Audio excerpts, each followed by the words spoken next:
The DNC has filed a lawsuit against the Russian government, the Trump campaign, and WikiLeaks for the hacking of its email servers during the 2016 election.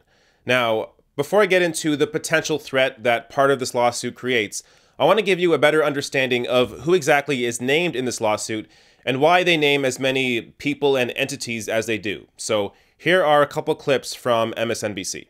Today, the DNC contends in this suit that although it was Russia who did the hacking to break into DNC headquarters, they allege that the Trump campaign and people associated with the campaign were willing and active partners for Russia in this crime. And the list of defendants is long. The DNC is suing the Russian Federation, which means Russia, the GRU, which is Russian military intelligence. They're suing the specific staff from the GRU who posed as the hacker Guccifer 2.0. Which was the hacker that took credit for the hacking and robbery of the DNC.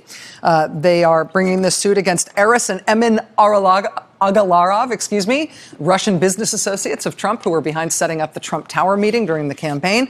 They also brought this suit against Joseph Mifsud, who's the mysterious character who prosecutors say told Trump campaign aide George Papadopoulos that Russia had stolen Democratic emails.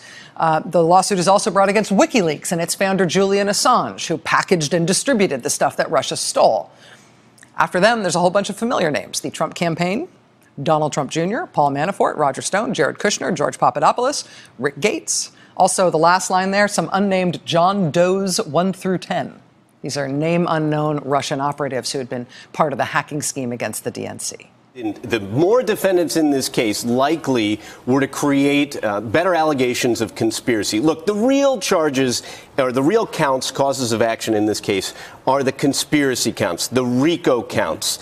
RICO is the racketeering law that brought down the mafia. But in this case, it's a civil RICO. And the basic allegations are take all of the things that we know about Russia involvement in the campaign, Trump contacts with Russia during the campaign. And now we're saying all those things that we previously called collusion, now they are a civil conspiracy under the RICO statutes. And basically what this means is all of these contacts, all of these emails, all these relationships constituted a conspiracy to commit a number of predicate crimes.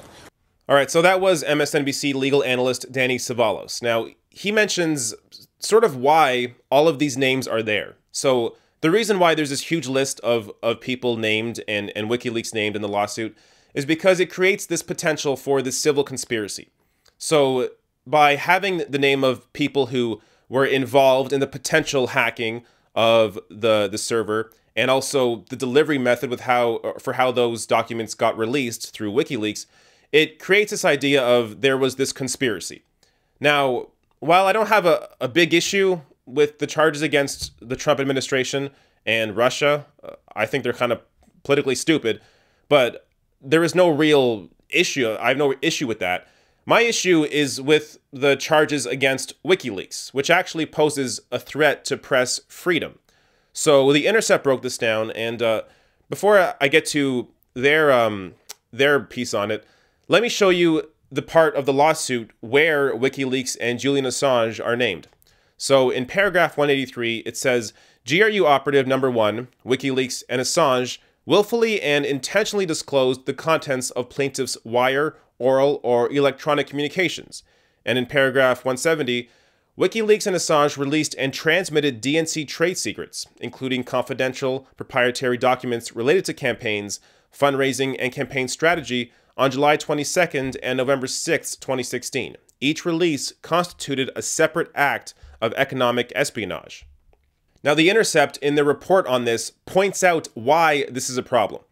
The theory of the suit, that WikiLeaks is liable for damages it caused when it, quote, willfully and intentionally disclosed the DNC's communications, paragraph 183, would mean that any media outlet that publishes misappropriated documents or emails, exactly what media outlets quite often do, could be sued by the entity or person about which they are reporting, or even theoretically prosecuted for it, or that any media outlet releasing an internal campaign memo is guilty of, quote, economic espionage, as shown in paragraph 170.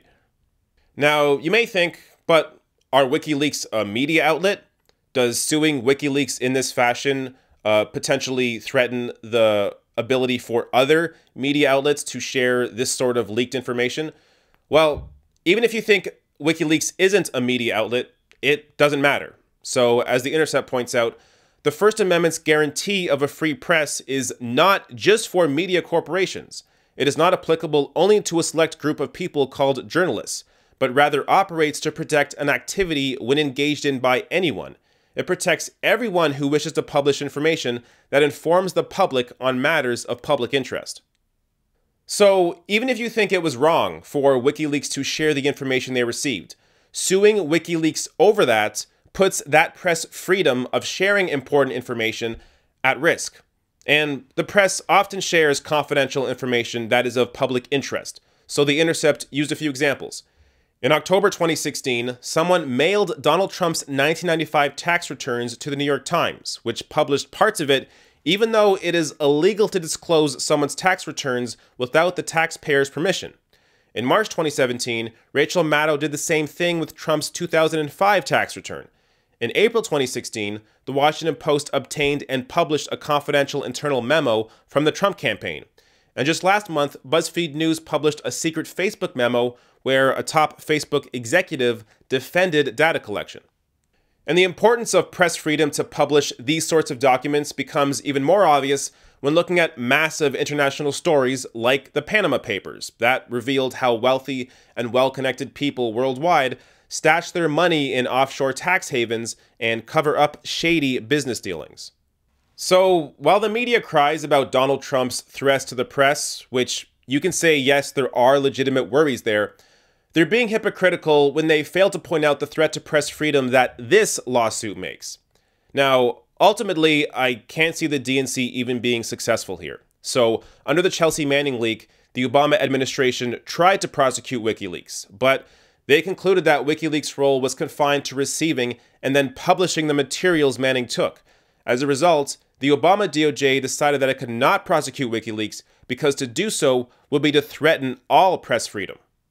Now, in this case, WikiLeaks is really being used by the DNC to help form this idea of a conspiracy. But as a potential threat to press freedom, it's something that the media should be pushing back against. Hey, if you like this video, hit that subscribe button below and consider throwing me a few bucks on Patreon at patreon.com/therationalnational or therationalnational.com/join.